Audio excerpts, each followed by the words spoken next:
जिजाऊ शैक्षणिक आणि सामाजिक संस्थेच्या वतीने आयोजित केलेल्या आजच्या या कार्यक्रमासाठी या ठिकाणी उपस्थित असलेले आमचे मार्गदर्शक आदरणीय तुळशीदासजी भोईटे, आदरणीय आई बाबा, ज्यांच्या नेतृत्वातून, कर्तृत्वातून आणि व्यक्तित्वातून हा सगळा परिसर इथं उभा राहिला। एक व्यक्ती जेव्हा संस्था होते आणि उभा राहिलेली संस्था जेव्हा एकच व्यक्ती असल्यासारखं काम करते, तेव्हा असं देखणं रूप उभा राहतं। त्या जिजाऊ शैक्षणिक सामाजिक संस्थेचे करते आदरणीय निलेशजी सांबरे साहेब, मंचावर उपस्थित असलेले सर्वच सन्माननीय आणि उपस्थित असलेले आपण सर्व। खरं तर मी परवा बस स्टेशनवर बसमध्ये बसलो होतो। माझ्या शेजारी एक सद्ग्रस्त बसले होते। बस सुटायला अवकाश होता। अचानक माझ्या शेजारी बसलेल्या सद्ग्रस्तानं खिशात हात घातला, खिशातून काही चिल्लर काढली, हातावर घेतली, नीट मोजली आणि खिडकीतनं बाहेर बघितलं। मला वाटलं यांना काहीतरी घ्यायचं असेल। बाहेर पेपर विकणारा होता, वडापाव विकणारा होता, पाणी बॉटल विकणारा होता, पण काहीच न घेता ती चिल्लर त्यांनी परत खिशात ठेवली। 5 मिनिटं झाली, त्यांनी परत खिशात हात घातला, खिशातली चिल्लर बाहेर काढली, परत हातावर घेतली, नीट मोजली, परत खिडकीतनं बाहेर बघितलं, पण काहीच न घेता चिल्लर परत खिशात ठेवली। तोपर्यंत कंडक्टर गाडीत आला, दन दन दन त्यांनी बेल वाजवली आणि बेलचा आवाज ऐकून ड्रायव्हर गाडीत येऊन बसला आणि आता गाडीत जाऊ द्या म्हणून कंडक्टरनं डबल बेल मारली। तशी ड्रायव्हरनं गाडी सुरू केली, गाडी सुरू झाली तसा सद्ग्रस्तानं परत खिशात हात घातला, खिशातली चिल्लर बाहेर काढली, हातावर घेतली, नीट मोजली। तोपर्यंत ड्रायव्हरनं गाडी सुरू केलेली, गाडी धावू लागली आणि अचानक त्या सद्ग्रस्तानं धावत्या गाडीच्या खिडकीतनं हात बाहेर काढला आणि पेपरवाल्याला हाक मारली, ए पेपरवाला इकडे ये। पेपरवाला धावत धावत गाडी मागे आला, त्यांनी धावत्या गाडीच्या खिडकीतनं पेपर आत दिला, यांनी धावत्या गाडीच्या खिडकीतूनच पैसे त्याच्या हातावर ठेवले आणि गाडी पुढे पळत राहिली। मला प्रश्न पडला, गाडी 15 मिनिटं बस स्टँडवर उभा होती, त्यावेळी यांनी पेपर घेतला नाही, पण गाडी धावायला सुरू झाली, मग यांनी पेपर घेतला। मी त्याला विचारलं, अहो म्हटलं गाडी स्टँडवर उभा होती त्याच वेळी पेपर घ्यायचा, गाडी सुरू झाल्यावर का घेतला? त्यावर तो सद्ग्रस्त मला म्हणाला, त्याचं काय आहे, माझ्या खिशात जी चिल्लर होती त्यातला 1 रुपया खोटा होता। आता गाडी उभा असताना मी पेपर घेतला असता तर पेपरवाल्याला रुपया खोटा इथे कळलं असतं आणि त्यांनी लगेच माघारी दिला असता, म्हणून गाडी धावायला सुरुवात झाल्यावर मग पेपर घेतला। आता रुपया खोटा हे त्याला कळालं तरी तो काही मागं पळत येत नाही। मला त्या सद्ग्रस्ताचं मोठं कौतुक वाटलं। गाडी पळत होती, तो पेपर वाचत होता। 15 मिनिटं पेपर वाचता वाचता अचानक तो हसायला लागला। मी त्याला विचारलं, म्हटलं आता काय झालं? तो म्हटला काही नाही, त्यांनी पेपर कालचाच दिलाय।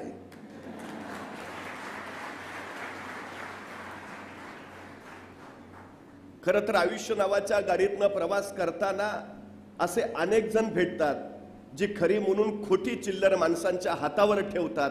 आश्वासनांची चिल्लर ज्याला आम्ही सातत्यानं सांगत राहतो, गाडी निघून गेली की दिलेलं आश्वासन मागच्या मागं विरून जातं आणि गाडी पुढं पळत राहते। काही माणसं उद्याचं भविष्य म्हणून आजचाच वर्तमान परत आपल्या हातावर ठेवत असतात आणि आयुष्य नावाचा प्रवास चालू राहतो। या सगळ्या वस्तुस्थितीला बाजूला सारून जो माणूस स्वतः बंद्या रुपयासारखा खणखणीतपणे वाजत राहिला आणि ज्यांनी आजचं वर्तमान नव्हे तर या पिढीच्या हातावर त्यांचं उद्याचं भविष्य ठेवायचा प्रयत्न केला, असं व्यक्तित्व म्हणून आम्हाला निलेशजी सांबरे साहेबांचा कायमच कौतुक आणि कायमच आदर वाटत राहतो। इथं आश्वासनांची चिल्लर नाही, इथं जे करायचं ते कृतीयुक्त करायचं, करून दाखवायचं, उभा करायचं, घडवायचं, घडवून दाखवायचं आणि निश्चितपणे भविष्याच्या दिशेनं झेप घ्यायचं सामर्थ्य नव्या पिढीच्या पंखामध्ये द्यायचं। ही करणारी माणसं ज्या ज्या ठिकाणी उभा असतात तो समाज घडताना आम्हाला आवर्जून दिसत असतो। ही सगळ्यात महत्त्वाची गोष्ट आहे। खरं तर आम्ही आवर्जून सांगत असतो, कधी आळंदीला गेला तर ज्ञानेश्वरांच्या पादुकावर प्रकाशाचा लखलखाट दिसेल, पण ज्ञानाचा प्रकाश पसरवणारा ज्ञानोबा मात्र आता कुठं भेटत नाही। कधी देहूला गेला तर इंद्रायणी आजही संत वाहतीये, पण इंद्रायणीच्या काठावर अमृतवाणी फुलवणारा माझा तुकोबा मात्र आता तिथं दिसत नाही। आता गाड्या भरपूर आल्या, तवेर आली, बोलेरो आली, स्कॉर्पिओ आली, अल्टो आली, मारुती आली, इंडिक आली, इंडिगो आली, पण समाज कल्याणासाठी जगभ्रमंती करणारा एकही संत नामदेव आता आम्हाला कुठं दिसत नाही. ही आमची सगळ्यात मोठी अडचण आहे. आता खरं तर अब्जोपती करोडपती खूप झाले, पण एक फुटकं गाडगं, अनेक झाडू, एवढी ज्याची इस्टेट, पण जो गावागावांना स्वच्छतेची श्रीमंती बहाल करत गेला असा एकही संत गाडगे बाबा आता कुठल्या गावात उभा राहताना दिसत नाही. ही आमची सगळ्यात मोठी अडचण. अलीकडं पलीकडं बागायतदार भरपूर झाले, पण कांदा मुळा भाजी अवघी विठाई माझी असं म्हणणारे सावता माळी मात्र आता कुठल्या शेतात दिसत नाहीत. ही आमची सगळ्यात मोठी अडचण. माझी पोरं ऐन तारुण्याच्या काटावर खूप मरतात आता, पण इंद्रायणी भीमेच्या तीरावर मरणाला निदडा छातीनं सामोरा जाणारा एकही क्षत्रवीर संभाजी राजा आता मला दिसत नाही. ही आमची सगळ्यात मोठी अडचण. अलीकडं पलीकडं राजे खूप झाले, पण रयतेच्या डोईवर सुखाचं छत्र ठेवणारा राजा शिवछत्रपती मात्र आता सह्याद्रीच्या कड्यावर दिसत नाही.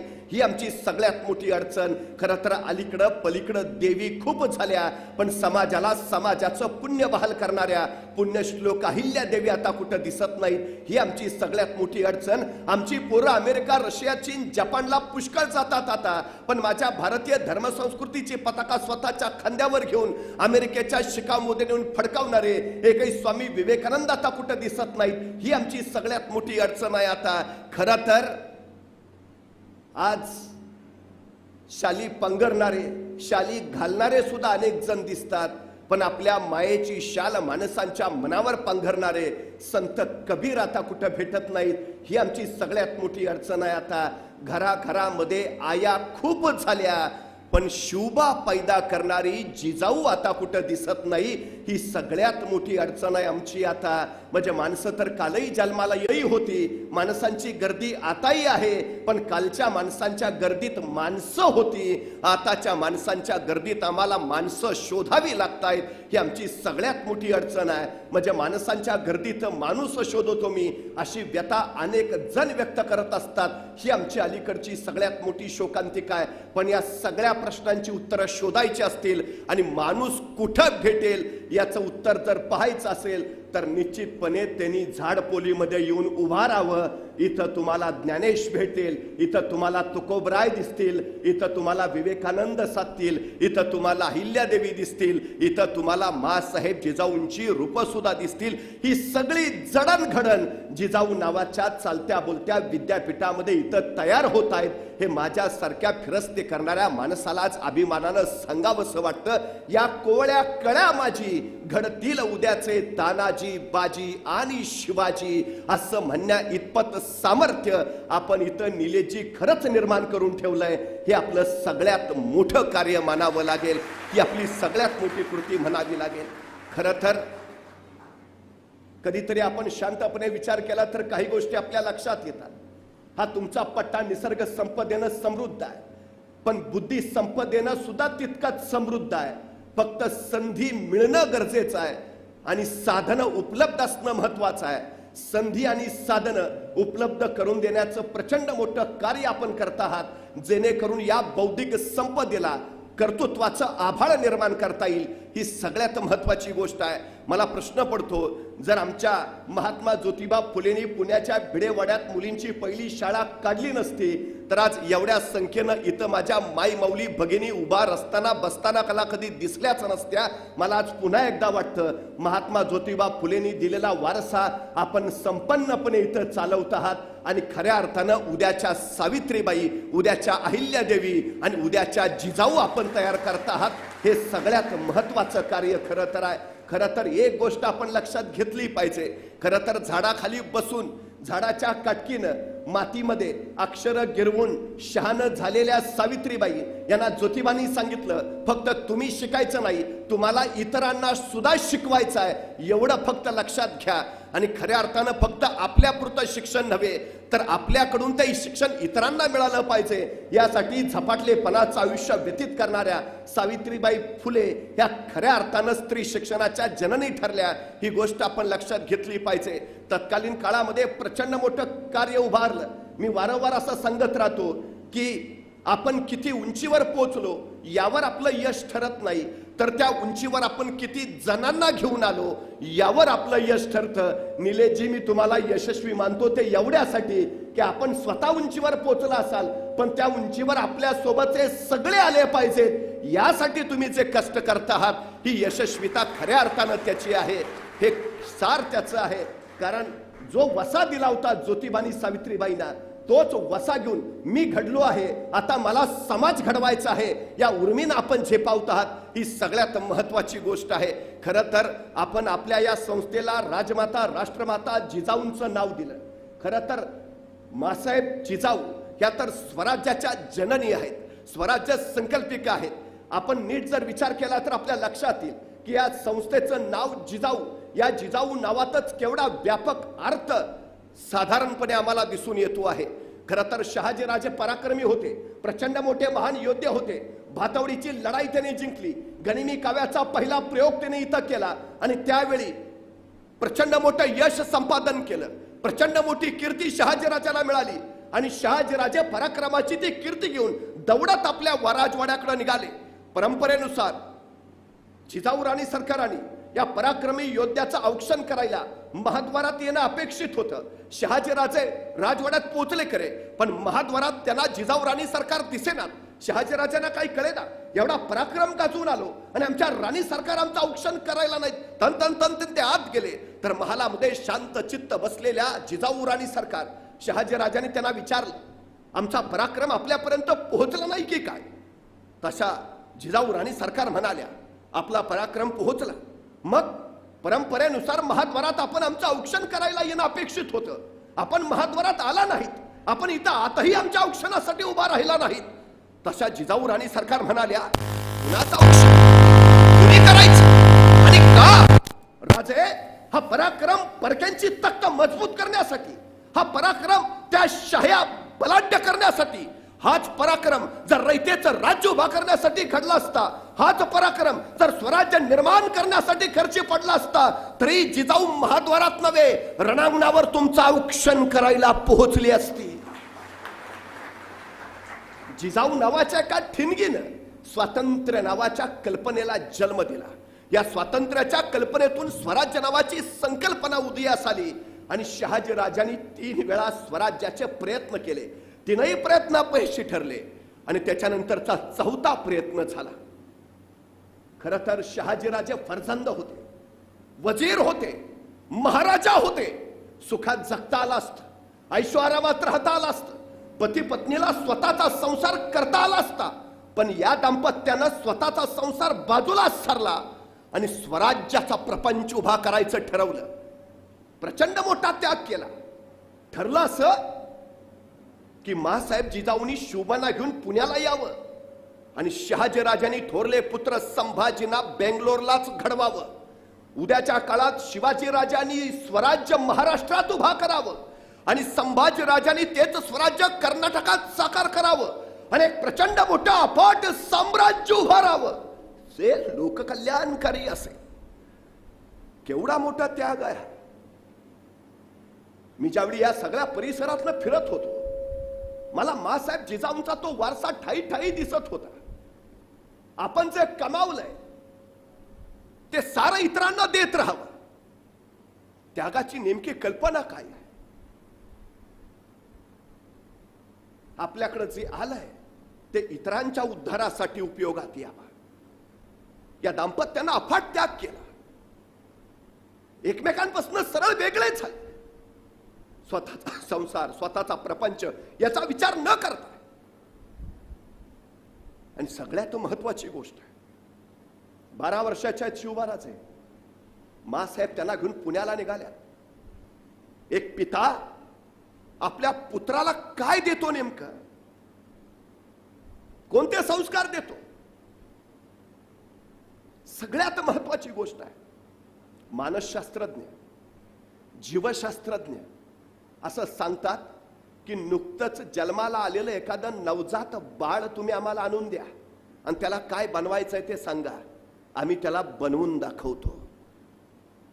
काहीही बनवू शकता, काहीही बनवता येऊ शकतं, काहीही घडवता येऊ शकतं, करता येतं. हे शहाजीराजांनी नेमकं ते केलंय. ठरवून ठरवून छत्रपती घडवलेत, ठरवून स्वराज्य उभा केलंय. 12 वर्षाच्या शुभाराजांना जाताना शहाजी राजांनी द्यावं काय? स्वतः संस्कृत मधून तयार केलेली मुद्रा शहाजी राजांनी शुभाराजांना दिली. उत्तम संस्कृत तज्ञ होते शहाजी राजे. काय मुद्रा दिली ती? प्रतिपच्च चंद्र लेखेव वरदेष्णु विश्ववंदिता शहसुनो शिवसैषा मुद्रा भद्राय राजते. एक पिता पुत्राला काय सांगतोय? पिता असं नाही म्हणत, बघ माझी इच्छा आहे तू असं करावंस, जमतंय का बघ. नाही, मुलगा असं नाही म्हणत, करतो प्रयत्न, बघतो होतंय का, असेल नशिबात तर जाईल होऊन. अजिबात नाही. खात्री किती आहे आणि आत्मविश्वास किती आहे? पित्याला विश्वास आहे, प्रचंड विश्वास. काय सांगतोय पिता? प्रतिपदेच्या चंद्रेच्या कले कलेप्रमाणे तुमचं राज्य वाढत वाढत वाढत जाईल आणि एक दिवस ते विश्वाला वंदनीय होईल. 12 वर्षाचे शुभा राजे असताना शहाजी राजे ठामपणानं सांगतायत काय घडणार आहे उद्या, काय घडवायचंय तुम्हाला. तुमच्या आयुष्यात यशस्वी व्हायचा पहिला टप्पा कुठला आहे माहिती आहे? ठरवून घ्या काय करायचं आहे, तुमचं ध्येय काय आहे, काय बनायचंय तुम्हाला. काय काय लोकांना वाटतं आत्ताशी कुठं 10वीला आहे, इतक्यात ठरवायचं का? जेवढ्या लवकर ठरवाल ना तेवढ्या सर्वोच्च उंचीवर पोहोचाल.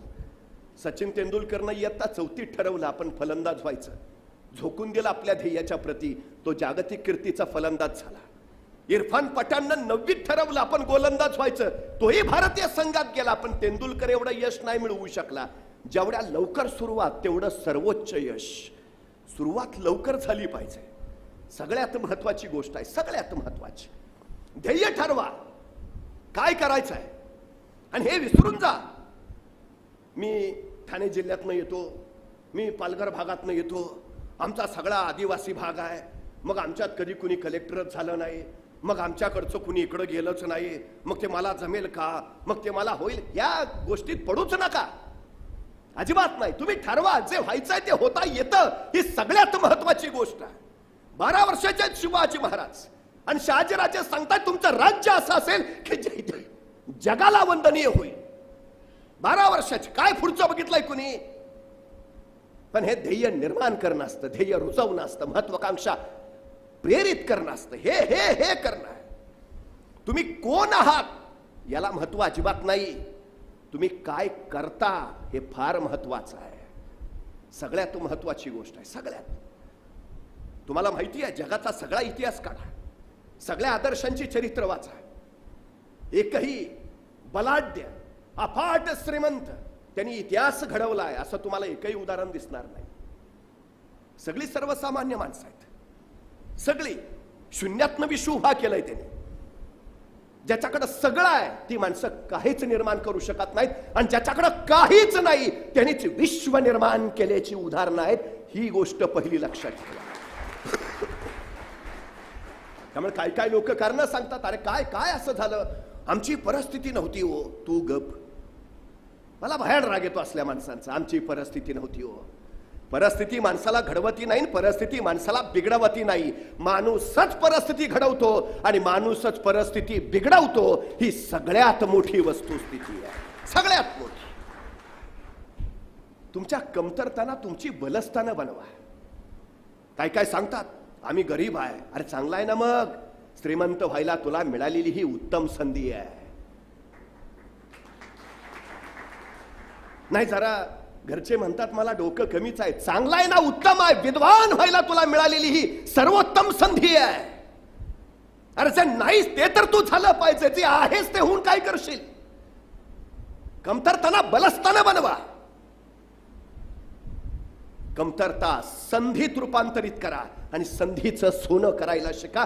हे सगळ्यात महत्वाचं आहे, सगळ्यात महत्वाची गोष्ट आहे. तुम्हाला माहिती आहे डॉक्टर बाबासाहेब आंबेडकरांना जर विचारलं की 30 वर्षापूर्वी तुम्ही हे पुस्तक वाचलं होतं आणि त्या पुस्तकातल्या 300 नंबर पानावरच्या दुसऱ्या पॅरेग्राफ मधली 4थी ओळ काय आहे, 30 वर्षानंतर डॉक्टर बाबासाहेब आंबेडकर अचूक सांगायचे. माणसं म्हणायचे काय अपार स्मरण शक्ती आहे, काय बुद्धिमत्ता आहे. आंबेडकरांना कुणीतरी विचारलं, तुमच्या या अद्भुत स्मरणशक्तीचं रहस्य? डॉक्टर बाबासाहेब आंबेडकर म्हणाले, माझी परिस्थिती, माझ्या वडिलांची परिस्थिती नव्हती की मला विकत पुस्तकं घेऊन देतील. घरची गरिबी होती प्रचंड. कर्ज काढून माझे वडील मला पुस्तक आणून द्यायचे. बऱ्याच वेळेला अनेक पुस्तकं मिळायचीच नाहीत. अशा वेळी एखादं पुस्तक माझ्या हातात पडायचं आणि एकदा पुस्तक माझ्या हातात पडलं की मग मी ठरवायचो, आज हे पुस्तक आपल्या हातात आहे, उद्या मिळेल का नाही माहिती नाही, आत्ताच असं वाचूया की आयुष्यात या पुस्तकाची परत गरजच पडता कामा नये. घडवता येतो, स्वतःला घडवता येतं. कारण कसली सांगता? मला पुस्तक नव्हती म्हणून अभ्यास नाही झाला, बोलूच नकोस. स्मरणशक्ती सुद्धा तयार करता येते, घडवता येते. परिस्थितीच तुम्हाला बळ देते. कर, हे सगळ्यात महत्वाचं आहे.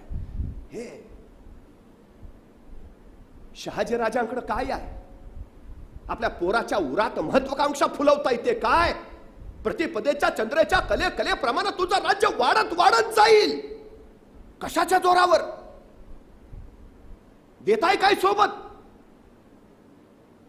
7-8 जण दिलीत.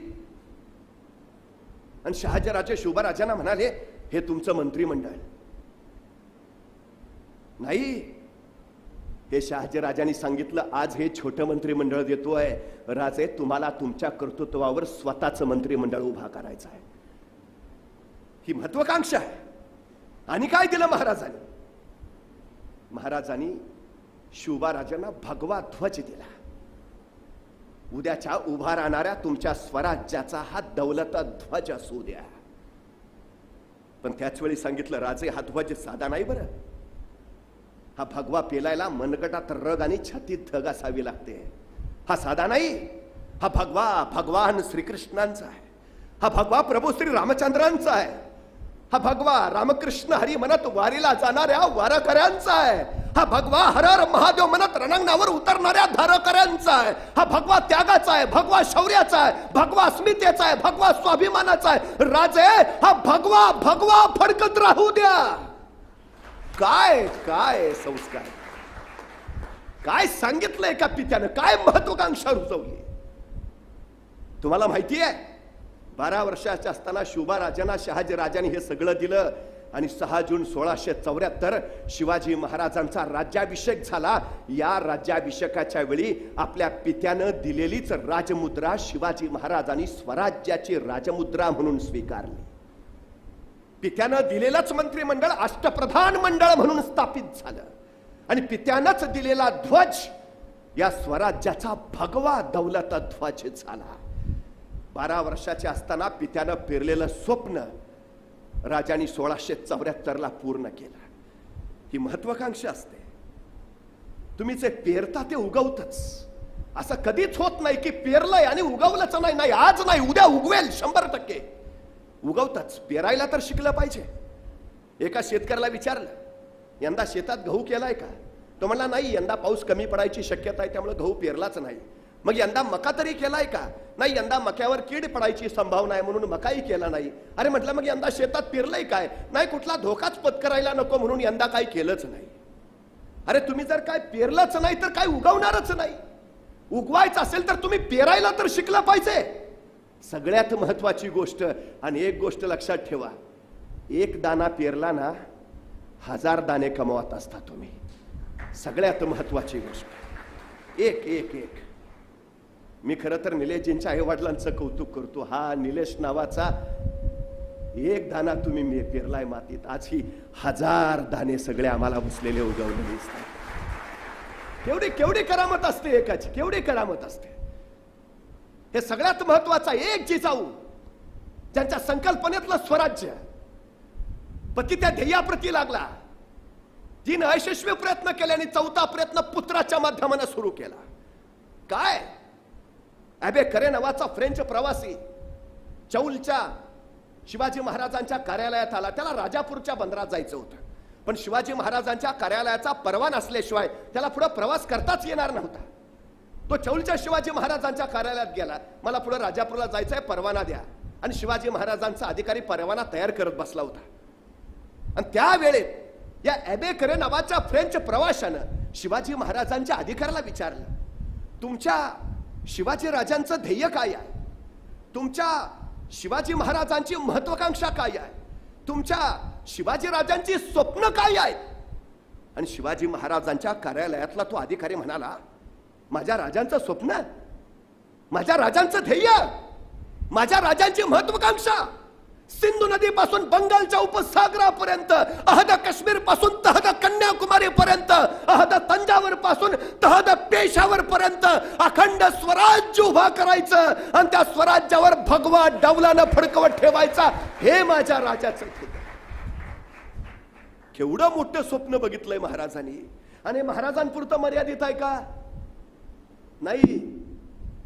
हे महाराजांनी आपल्या प्रत्येक मावळ्याच्या उरात पेरलंय. चौलचा अधिकारी सुद्धा सांगतोय काय स्वप्न आहे आमचं. सिंधू नदीपासून बंगालच्या उपसागरापर्यंत, अहद काश्मीर पासून तहद कन्याकुमारी पर्यंत, अहद तंजावर पासून तहद पेशावर पर्यंत अखंड स्वराज्य उभा करायचा. हा संस्कार असतो. मी कायम सांगतो, स्वप्न बघायची झाली ना तर मोठी स्वप्न बघा, आणि खिसे शिवायचे झाले तर जरा मोठे खिसे शिवा. आमची अडचण काय आहे, खिसे जेवढे बारीक शिवतो आम्ही की मिळालं तरी परत ठेवायला जागा नसते. खात्रीच नाही ना आम्हाला आमच्यावर, मिळू शकतं का एवढं, होऊ शकतं का इतकं. सगळ्यात मोठी आमची अडचण आहे. मोठी स्वप्न बघा ना. शिवाजी महाराजांनी स्वप्न काय बघितलं, अहद काश्मीर पासून तहद कन्याकुमारी पर्यंत. त्यांच्या काळात नाही स्वप्न पूर्ण झालं, पण पुढे शिवाजी महाराजांच्या नंतर महादजी शिंदेनी 18 वर्ष दिल्लीच्या तख्तावर भगवा फडकवत ठेवला. जी मुघल सल्तनत शिवाजी महाराजांचं स्वराज्य नेस्तनाबूत करायला आली होती, ती महाराजांच्या स्वराज्यानंतर, महाराजांच्या मृत्यूनंतर फक्त 80 वर्ष जगली. महाराजांनी दूरदृष्टीनं असं नियोजन करून ठेवलं होतं. औरंगजेबाची मनुष्यहानी फार झाली नाही, पण अर्थहानी इतकी झाली, सगळे खजिने संपले मोगलांचे स्वराज्याशी लढता लढता. तुमच्या माहितीसाठी सांगतो नियोजन काय असतं, कसं असतं. राज्याभिषेकाच्या वेळी शिवाजी महाराजांनी स्वराज्याचं बजेट मांडलं आणि त्या बजेटमध्ये 2.5 लाख होणांची तरतूद स्वराज्याच्या गडकोटांसाठी केली. 2.5 लाख, एक होण ₹4.25. म्हणजे गडकोटांसाठी किती तरतूद झाली? 7.5 लाख रुपयाची. सगळे मंत्री वगैरे म्हणाले, महाराज गडकोटांसाठी 7.5 लाख रुपये, एवढा खर्च? महाराज म्हणाले, हा खर्च नाही, ही गुंतवणूक आहे. आज मितीस आपल्याकडे 360 गड आहेत. ह्या 7.5 लाख रुपयाच्या बळावर ते एवढे मजबूत करू की एक किल्ला औरंगजेबाला 1 वर्ष जिंकता नाही आला पाहिजे. 1 वर्ष. आता औरंगजेब यायचा तो काही एकटा यायचा नाही, 7.5 लाखाची फौज त्याच्या बरोबर असायची. एक किल्ला घ्यायला 1 वर्ष, तर 7.5 लाख फौजेचा वर्षाचा खर्च किती? 26 वर्ष औरंगजेब इथं होता. 26 वर्षात औरंगजेबाचा खजिना संपला, अकबराचा खजिना संपला, शहाजहानचा खजिना संपला, जहांगीरचा खजाना संपला, बाबरचा खजिना संपला, मुघल सल्तनतीचा खजिना संपला. स्वराज्य टिकलं, पण मुघल सल्तनत महाराजांच्या मृत्यूनंतर फक्त 80 वर्ष राहिली. हे महाराजांचं यश आहे, हे नियोजन. एकदा महत्वाकांक्षा ठरली ना तुमची काय करायचं, मग पुढचं नियोजन. सगळ्यात महत्वाची गोष्ट आहे ती. दिवसभर एसटी स्टँडवर आहे का रे? दिवसभर बघतोय तू स्टँडवरच उभा, एवढ्या गाड्या आल्या, एवढ्या गेल्या, कुठे गेला का नाही? नाही, कुठे जायचंय तेच माहित नाही. उपयोग आहे दुनियेच्या जत्रेत उभा राहून जर कुठे जायचंय तेच माहित नाही? ठरवून घ्या ना काय ध्येय आहे, काय करायचं आहे. आणि एक गोष्ट तुम्हाला सांगून ठेवतो, तुमच्या प्रत्येकात एक अलौकिक गुण आहेच, त्याचा फक्त शोध घ्या. तो एकदा कळाला ना की मग त्याचं संवर्धन करायला शिका. या जगात तुम्हाला कुणीच मग रोखू नाही शकत, कुणीच. आमची अडचण काय माहितीये? रस्त्यानं चालता चालता मी सहज म्हणतो, मी त्याला पुरता ओळखून आहे. अरे तू त्याला ओळखून आहे, तुझं काय? स्वतःला किती ओळखलंयस? स्वतःला तू किती माहिती आहेस? सगळ्यात महत्वाची गोष्ट काय माहिती आहे? एकदा ध्येय ठरवायचं आहे ना, काय करायचं आहे? आधी स्वतःला ओळखा. करू शकतो का? काय करता येईल, बलस्थानं कुठली, कमतरता कुठल्या, काय. सगळ्यात महत्वाची गोष्ट आहे ती मी एकदा सहज एका मुलाला विचारलं, काय रे 100 मीटर पळशील का. तो 5 मिनिटं माझ्याकडेच बघत बसला. अरे म्हटलं 100 मीटर पळशील का. त्याने मलाच विचारलं 100 मीटर म्हणजे किती. मग मी त्याला म्हटलं, अरे काय खेळ बिळ खेळतोस का नाही. म्हणला सगळे खेळ खेळतो, क्रिकेट खेळतो, फुटबॉल खेळतो, व्हॉलीबॉल खेळतो, बॅडमिंटन खेळतो. म्हणलं एवढे सगळे खेळ खेळतो, दिवसभर मैदानावरच असतोस का काय. तो म्हणला मैदानावर नाही, मोबाईलवर खेळतो. म्हटलं मग बरोबर आहे, तुला 100 मीटर कळणारच नाही, तू मोबाईलवर खेळतोस ना. मग त्याला सांगितलं इथून तिथपर्यंतचं अंतर आहे ना, त्याला 100 मीटर म्हणतात, पळशील का. त्याला करतो प्रयत्न. अरे म्हटलं 100 मीटर पळायचं आहे, 5 किलोमीटर नाही, कसला प्रयत्न करतो. जमेल का. जमेल. बरं मला सांग, हे 100 मीटर पार करायला तुला किती वेळ लागेल. तो 5 मिनिटं अंतरच बघत बसला. अरे म्हटलं किती वेळ लागेल. म्हटला 5 मिनिटं तर लागतील. अरे 100 मीटर पळायचं आहे, 5 किलोमीटर नाही, 5 मिनिटं काय सांगतो. 100 मीटर किती वेळ लागेल. नाही सांगितलं ना 5 मिनिटं लागतील. अरे म्हटलं ऑलिम्पिकचं हुसेन बोल्टचं रेकॉर्ड 7 सेकंदाचा आहे. तो 7 सेकंदात 100 मीटर पळतो. तू 10 सेकंद म्हण, 15 सेकंद म्हण, 20 सेकंद म्हण, का 5 मिनिटं. माझं मला माहिती आहे ना.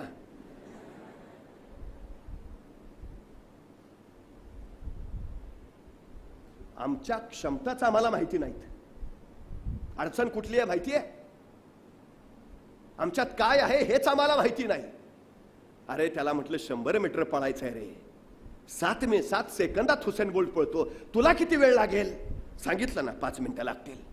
तेवढ्यात त्याचा मित्र धावत धावत आला, पळ कुत्रा पिसाळलाय, इतक्या भयान वेगात पळत सुटला. 5 सेकंदात 100 मीटर, 5 सेकंदात. मी त्याला म्हटलं तू तर हुसेन बोल्टचं रेकॉर्ड मोडलंस, त्याला 7 सेकंद लागतात, तू 5 सेकंदात 100 मीटर पळला. म्हणला मग कुत्र मागं लागलं होतं. म्हणजे तुमच्यात 5 सेकंदात 100 मीटर पळायची क्षमता आहे. बाहेर कधी आली. संकट आलं की. मग संकट चांगली आहेत का वाईट आहेत. चांगली आहेत ना. संकट तुम्हाला अडवायला येत नाहीत, संकट तुमची उंची वाढवायला येतात. अडचणी तुम्हाला थांबवायला येत नाहीत, अडचणी तुमच्यातली कौशल्य बाहेर काढायला येतात. अडथळे तुम्हाला रोखायला येत नाहीत, अडथळे तुमच्यातलं सामर्थ्य वाढवायला येतात. संकटांचं, अडचणींचं, अडथळ्यांचं स्वागतच केलं पाहिजे, म्हणजे आपल्याला घडता येतं. ही सगळ्यात मोठी वस्तुस्थिती आहे.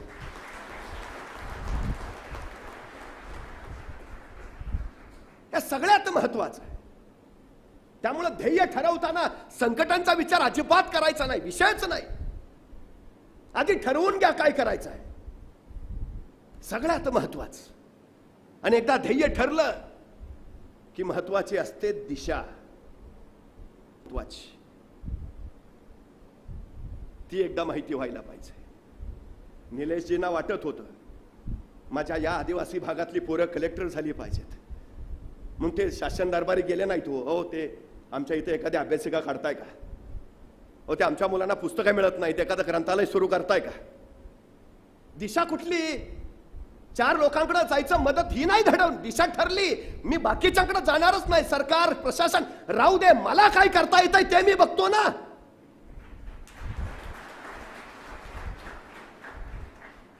आमच्याकडे अडचण काय